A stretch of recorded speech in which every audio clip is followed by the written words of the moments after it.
आपल्या परिसरातील ताजी अपडेट पाहिजे आहे ना, तर मग आजच C24 तास या आपल्या यूट्यूब चॅनलला लाईक करा, शेअर करा, सबस्क्राईब करा आणि बेल आयकॉनवरती क्लिक करायला तर अजिबात विसरू नका.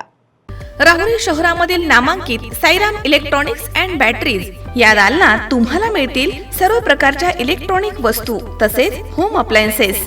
साईराम इलेक्ट्रॉनिक्सचं नातं आहे खास. प्रत्येक घरात गुणवत्तेचा विश्वास. उन्हाळ्यामध्ये थंड थंड कूल करण्यासाठी AC, fridge, cooler, deep freeze यांची भव्य अशी रेंज. साईराम इलेक्ट्रॉनिक्स खरेदी विक्री संघ, नगर मनमाड रोड, राहुरी. तेव्हा आजच साईराम इलेक्ट्रॉनिक्स या दालनाला भेट द्या आणि आनंदाची सुरुवात करा. Sairam hospital test tube baby centre. मी डॉक्टर स्वप्नील माने, स्त्रीरोग, वंध्यत्व व दुर्बीणद्वारे शस्त्रक्रिया तज्ज्ञ. आमच्याकडे दुर्बीणद्वारे शस्त्रक्रियेसाठी लागणारे सर्व अत्याधुनिक उपकरणं अवेलेबल आहेत. त्यामध्ये 3D 4D कॅमेरा, तसेच रुग्णांना 10 ते 20 ml रक्तस्राव होतो. पेशंटला खूप आरामदायी ऑपरेशन होतं. सूक्ष्म आजार बाहेर काढले जातात. 10 पटीने पेशंटच्या अवयवांचं निराकरण करता येतं आणि आजाराचं उच्चाटन केलं जातं. Sairam hospital, laparoscopic centre and test baby centre. Court area, Bhagyashree हॉटेलच्या पाठीमागे, राहुरी. पाठदुखी, कंबरदुखी, खांदादुखी, सांधेदुखी तसंच मणक्याच्या आणि पॅरालिसिस आजारांपासून डॉक्टरकडे जाऊन वैतागले आहात का? तर आहे ना राहुरीमध्ये आयुर्वेदिक खात्रीशीर उपचार. Doctor Melavane hospital and spine care therapy centre, Rahuri bus stand समोर. डॉक्टर केतन धनंजय मेळवणे. संपर्क 9890 42 52 40. 25 वर्षाची परंपरा. Doctor Melavane hospital. गुढीपाडव्याच्या अर्थात हिंदू नववर्षानिमित्तानं रामानंद संप्रदायाच्या वतीनं भव्य आणि शिस्तबद्ध रामनाम शोभायात्रेचं आयोजन उत्साहात पार पडलं. शोभायात्रेत हजारो भाविकांनी सहभाग घेत हिंदू नववर्षाच्या शुभेच्छा देत विविध सामाजिक आणि धार्मिक उपक्रमांचं दर्शन घडवलंय. महाराष्ट्रासह गुजरात, तेलंगणा, कर्नाटक या राज्यामधील विविध जिल्ह्यांमध्ये देखील अशाच प्रकारच्या शोभायात्रांचं आयोजन करण्यात आलं होतं. शोभायात्रेचं वैशिष्ट्य म्हणजे पारंपरिक पद्धतीनं भजन, कीर्तन, टाळ मृदुंगाच्या गजरात आणि बालनृत्यांच्या माध्यमामधनं सादर करण्यात आलेले धार्मिक सादरीकरण. शोभायात्रेमध्ये सहभागी सर्व भाविकांना पारंपरिक वेशभूषा परिधान करणे बंधनकारक ठेवण्यात आलं होतं. महिलांनी नऊवारी साड्या तर पुरुषांनी धोतर, फेटा परिधान करून सहभाग नोंदवला. तसेच इतर विविध सांस्कृतिक कार्यक्रम आणि सामाजिक विषयांवरील देखावे देखील या शोभायात्रेचे आकर्षण ठरले. कार्यक्रमामध्ये युवक, युवती, पुरुष आणि महिला यांचा उत्स्फूर्त असा सहभाग पाहायला मिळालाय. सहभागी भाविकांच्या सुरक्षिततेसाठी आणि सोयीसुविधांसाठी आयोजकांकडून योग्य ती काळजी घेण्यात आली आहे. रामानंद संप्रदायाच्या माध्यमामधून वर्षभर विविध समाज उपयोगी उपक्रम राबवले जात आहेत. यामध्ये महाशिवरात्रीला अन्नदान, गरजू विद्यार्थ्यांना मोफत शिक्षण, रक्तदान शिबिर, स्वच्छता अभियान तसेच आपत्ती काळामध्ये मदत कार्य यांचा समावेश आहे, अशी माहिती आयोजकांनी दिली आहे. या सर्व कार्यामुळे रामानंद संप्रदायाबद्दल समाजामध्ये कौतुक आणि प्रशंसा व्यक्त होतीये. जगद्गुरू रामानंदाचार्य नरेंद्राचार्य महाराज स्थापित रामानंद संप्रदायाच्या वतीने आज हिंदू नववर्ष अभिनंदन स्वागत यात्रा गुढीपाडव्याच्या औचित्य साधून ही करण्यात आली. यामध्ये मोठ्या संख्येने भाविक सहभागी झाले होते आणि या शोभायात्रेचं मुख्य हेतू की नववर्षाचं अभिनंदन म्हणजे हा जो मराठी महिना आहे त्या महिन्याचा हा पहिला दिवस, आजपासून मराठी महिन्याला सुरुवात होते.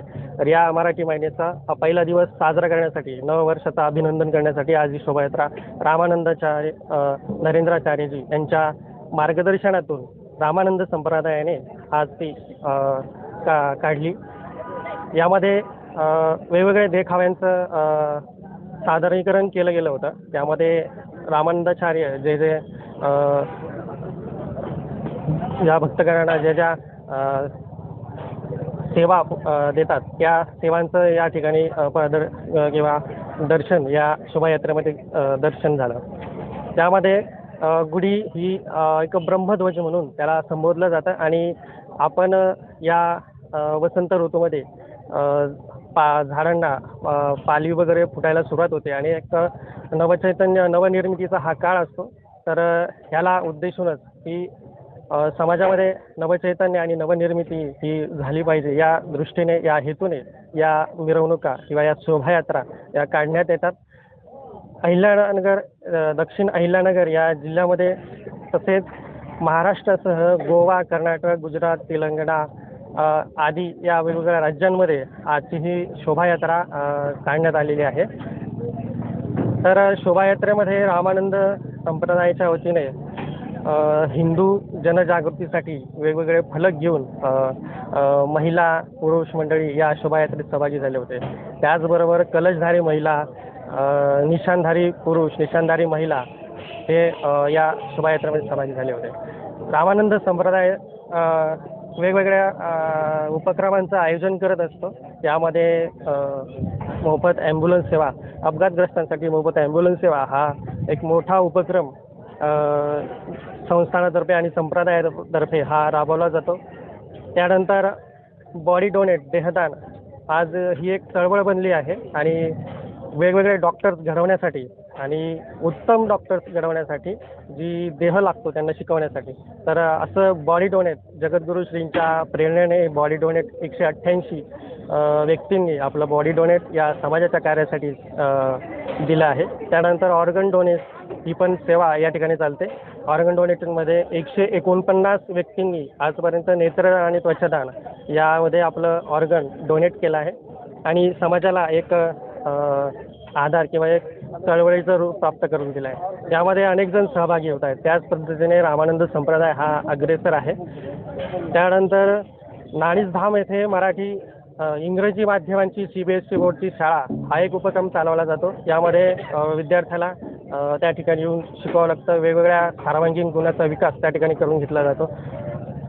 गुढीपाडव्याचं औचित्य म्हणजे धर्म, संस्कृती आणि ज्ञान या तिन्हीचा संगम या शोभायात्रेमध्ये आपल्याला पाहावयास मिळाला आहे.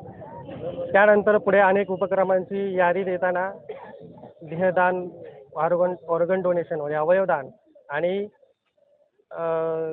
वेद पाठशाळा, नाणीजधामच्या रामानंद संप्रदायाच्या वतीने आणि जगद्गुरू नरेंद्राचार्य महाराज संस्थांच्या वतीने वेद पाठशाळेचं निर्माण करण्यात आलं आहे. आपलं जे वैदिक ज्ञान आहे हे प्रत्येक समाजापर्यंत पोहोचलं गेलं पाहिजे आणि मग ते पोहोचताना कोणताही जाती धर्म या ठिकाणी बघितला जात नाही. सर्व जाती धर्माच्या मुलांना हा वैदिक जो ज्ञान आहे ते त्या ठिकाणी शिकवलं जातं आणि विशेष बाबमध्ये आज भारतामध्ये म्हणजे ही संधी नाही किंवा घडलेली गोष्ट नाही आहे, तर मुलींसाठी वेद पाठशाळा मराठवाडा उपपीठ, जे नाणीजधामचं उपपीठ आहे मराठवाडा परभणी या ठिकाणी, तर या उपपीठावरती मुलींसाठी वेद पाठशाळा निर्माण करण्यात आली आहे आणि पहिली बॅच आज त्या ठिकाणी अभ्यास करत आहे.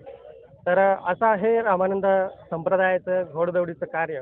आज गुढीपाडव्याच्या निमित्ताने नववर्ष नवचैतन्य निर्माण घेऊन पुढे हे अगणित सुरू राहणार आहे.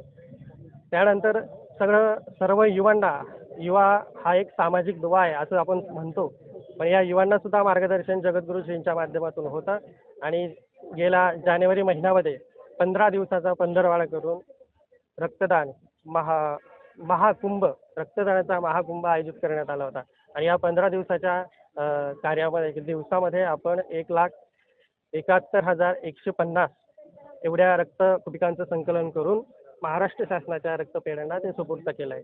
तर हा एक विश्वविक्रम आहे आणि हा रामानंदाचार्य नरेंद्राचार्यजी यांच्या प्रेरणेतून रामानंद संप्रदायाच्या युवांनी तो घडवला आहे. तर अशा पद्धतीचं कार्य हे रामानंद संप्रदायाच्या वतीने सुरू असतं. तर या गुढीपाडव्याच्या निमित्ताने पुन्हा एकदा आपल्या सर्वांना मी आवाहन करतो की प्रत्येक हिंदू हा जागा झाला पाहिजे आणि अशा शोभायात्रेंचं आयोजन करून यामध्ये आपलं संस्कार, आपलं धर्म, आपलं ज्ञान, परंपरा या सर्वांचं दिंगत करून त्या सर्वांपर्यंत पोहोचवलं पाहिजे. त्याबद्दल मी सर्वांचा जय श्रीराम. जय सियाराम. मी गायत्री घाय आपणा सर्वांशी दक्षिण अहिल्यानगरमधनं जोडले गेलेले आहे. आजची ही शोभायात्रा गुढीपाडव्याच्या निमित्तानं सुरुवात झालेली होती आणि ती भव्यरित्या संपन्नही झालेली आहे. आजचा 14 मार्च रोजी पादुका दर्शन, 21 मार्च रोजी जो पादुका दर्शन सोहळा होणार आहे त्याची सुरुवात म्हणून 14 मार्च रोजी ध्वजारोहण सोहळा हा मोठ्या थाटामाटात संपन्न झाला होता. त्याचीच एक पूर्वरेषा, त्याचीच एक रूपरेषा म्हणून, त्याची एक झलक म्हणून आजची ही शोभायात्रा मोठ्या थाटामाटात काढली होती. 21 मार्च रोजी जो पादुका दर्शन सोहळा होणार आहे, ज्या जगद्गुरू श्रींच्या सिद्ध पादुका आपल्या श्रीगोंदा तालुक्यामध्ये दक्षिण अहिल्यानगर जिल्ह्यामध्ये येणार आहेत, त्या तो जो कार्यक्रम होणार आहे त्याची शोभायात्रा ही सकाळी 9 वाजता याच पद्धतीनं मोठ्या थाटामाटात संपन्नही होणार आहे. त्याचा तो कार्यक्रम जो आहे 21 मार्च रोजी होणारा पादुका दर्शन सोहळा हा सकाळी 9 वाजता सुरू होऊन संध्याकाळी 5 वाजेपर्यंत हा पूर्ण दिवस कार्यक्रम चालणार आहे. यामध्ये आपण संपूर्ण दिवसभरामध्ये जगद्गुरुश्रींच्या सिद्ध पादुकांच्या सानिध्यात राहणार आहोत. त्यामध्ये उपासक दीक्षा हा कार्यक्रम सुद्धा होणार आहे. यामध्ये 8 वयोगटानंतरच्या मुलांना उपासक दीक्षा दिली जाणार आहे. त्यामध्ये हा उद्देश एक आहे उपासक दीक्षेच्या मागचा, की जी हिंदू संस्कृती, जो हिंदूंचा संस्कार आहे, जी आपली शिकवण आहे ती लहान मुलांमध्ये कमी वयातच रुजवली जावी. यासाठी आपण ह्या उपासक दीक्षेचा जगद्गुरुश्रींनी उपासक दीक्षेचा उपक्रम सुरू केलेला आहे. यामध्ये जी हिंदू संस्कृती आपली लोप पावत चाललेली आहे त्याबद्दलचं ज्ञान, त्याबद्दलची जागरूकता, त्याबद्दलची ओढ ही लहान मुलांना आत्तापासूनच लागावी आणि आपला हा धर्म मोठ्या थाटामाठात दिमाखात जसा चालू आहे तसाच मोठा व्हावा, वृद्धिंगत व्हावा, यासाठी हा उपासक दीक्षेचा कार्यक्रम यामध्ये होणार आहे. तर मोठ्या संख्येनं या उपासक दीक्षेमध्ये आणि 21 मार्च रोजी होणाऱ्या पादुका दर्शन सोहळ्यामध्ये सर्व भाविकांनी याचा लाभ घ्यावा, यामध्ये सामील व्हावं ही सर्वांना विनंती. जय श्रीराम. सुहास कुलकर्णी, C24 तास, श्रीगोंदा. कॉंग्रॅच्युलेशन्स वहिनी, बाळ झाल्याबद्दल. पण मी ऐकलंय डिलिव्हरी फार क्रिटिकल होती. आता ठीक आहे ना सगळं? अगं होता थोडा प्रॉब्लेम, पण स्त्रियांच्या आरोग्याची संपूर्ण काळजी घेणारं मातृसेवा होतं ना साथीला. सगळं सुरळीत झालं. किशोर वयापासून ते रजोनिवृत्तीपर्यंत स्त्रीच्या आरोग्याची संपूर्ण काळजी घेणारं अहमदनगर मधील पहिलं स्त्री रुग्णालय Matruseva women's hospital, obstetric ICU. किशोरवयीन आणि विवाहपूर्व समुपदेशन, गरोदर माता तपासणी आणि प्रसूती, पहिल्या सिझेरियन नंतर नॉर्मल डिलिव्हरीची सोय. मातृसेवा विमेन्स हॉस्पिटल, सक्कर चौक, नवीन टिळक रोड, अहमदनगर. फोन 9850 20 0017.